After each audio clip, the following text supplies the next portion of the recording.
All right, guys. Hope everybody is staying cool today. It is about 1:06 here in Abilene, so let's get this started real quick. This is all the stuff I got today. Got a Lodge trivet. I got a single notch 4. Got a cool bell. Then I got a 1058. And then I got a number 8 small block logo, a number 9 small block logo, and both those are the groove handles.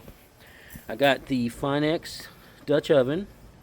I got a Martin number 8 lid that was actually on this, but this is a Wagner little Dutch oven. Then I got that big camp oven, the Deluxe 14.